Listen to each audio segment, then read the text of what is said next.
মানে আজকের ভিডিওটা হচ্ছে আপনারা সবাই শেয়ার করেন, ঠিক আছে? আমি আমার ভিডিও শেয়ার করতে বলি না আপনাদেরকে। মানে আজকের ভিডিওটা হচ্ছে আপনাদেরকে শেয়ার করতে হবে, তার কারণ হচ্ছে আমি আপনাদেরকে বলতেছি।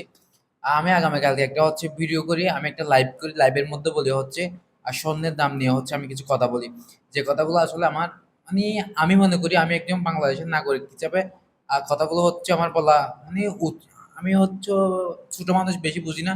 মানে আমি যতটুকু বুঝছি ততটুকু নিয়ে হচ্ছে কথাগুলো বলছি আপনাদেরকে, ঠিক আছে? এখন ওই কথাগুলো নিয়ে যে আপনারা তুমুল সমালোচনা করবেন, মানে এটা আমি ভাবতে পারি নাই তো। এটা আমি ভাবি নাই মূলত।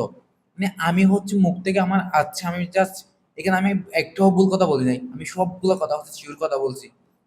মানে আমি একটাও ভুল কথা বলছি বলে আমার মনে হয় না এখানে। কিন্তু আপনারা হচ্ছে ওই বিষয়টা নিয়ে হচ্ছে তুমুল সমালোচনা করতেছেন আমাকে নিয়ে। কেন ভাই, কেন আপনারা সমালোচনা কেন করবেন? আমি খারাপ কোনো কথা বলছি? বর্তমান স্বর্ণের দাম কিরকম? 2 লক্ষ টাকার উপরে প্রায়, আমি যতটুকু জানি আমার জানা মতে। তাহলে এবার যদি 2 লক্ষ টাকার উপরে যদি স্বর্ণের দাম হয়, মানে আমি তো মনে করেন আমি যে কথাটা বলছি এই কথাটা হচ্ছে আপনাকে মানে কাউকে মেন করে বলি নাই। মানে আমি তো নিজে আমার একটা নিজের যে অনুভূতিটা ছিল আমি ওইটা হচ্ছে ভিডিওর মাধ্যমে প্রকাশ করার চেষ্টা করছি। মানে বর্তমান যারা যুবক জেনারেশন আছে যারা বিয়ে করবে, মানে এদের এই বিষয়টা নিয়ে আমি হচ্ছে কি ফুটিয়ে তোলার চেষ্টা করছিলাম ভিডিওর মধ্যে, ঠিক আছে? কিন্তু এইটা নিয়ে যে আপনারা এখন তুমুল সমালোচনা করতেছেন, মানে এটা হচ্ছে ভাই আমি ভাবতেও পারি নাই। মানে এটা আমি এরকম আমি ভাবি নাই মূলত। এরকম যদি ভাবতাম আমি ওই ভিডিওটা করতাম না।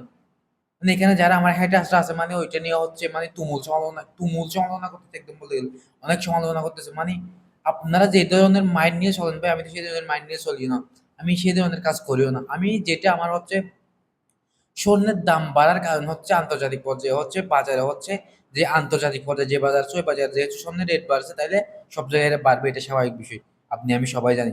কিন্তু আমি আপনাকে বলছিলাম জাস্ট স্বর্ণের দাম চাইলে কমাতে পারি আপনি আমি। কারণ আন্তর্জাতিক মানের বাজার থেকে তো আপনি আমি যদি দোকান থেকে স্বর্ণ না না না কিনি, কিনে যদি না আনি, ওই যারা স্বর্ণের দোকানদার যারা আছে তারা স্বর্ণগুলো এগুলো কাকে বিক্রি করবে? স্বর্ণগুলো তারা বিক্রি করবে কাকে?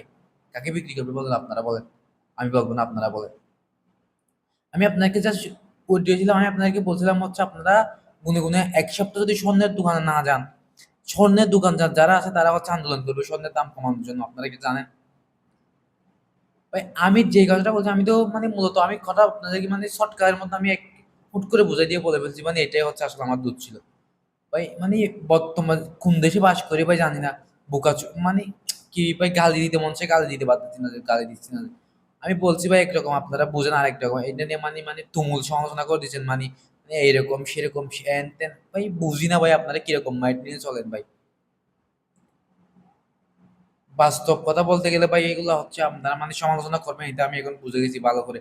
মানে আমি তো কোনো খারাপ কথাই বলি নাই বলতে গেলে, আমি সব মানে আমি যে কথাগুলো বলছি পুরো এগুলো হচ্ছে মানে এক্সাক্টলি কথা বলা যায় সেরকম আমি সাধারণভাবে কথা বলছি। মানে আপনারা এগুলো নিয়ে এখন যে সমালোচনা করে দিয়েছেন এটা নিয়ে মানে বলার মতো না। মানে আমি বাসায় বের হতে পারতেছি না ভাই, এরকম দেখুন শালা তুই নাকি বিধবা বিয়ে করবি সেই হেন তেন। ভাই বুঝলাম না ভাই। আমি বলছি কি আমি তো ভালো কথাই বলছি, কুমারী মেয়ে ভাই আমার আমাদের কপালে নেই বর্তমানে স্বর্ণের দামের যে অবস্থা। মানে আমি এটাই বোঝানোর চেষ্টা করছি মানে আপনাদেরকে। আপনারা বুঝে গেছেন এখন আরেকটা। হাই রে বাংলাদেশ, হাই হাই হাই রে বাঙালি, কি বুঝাতাম আপনাদেরকে?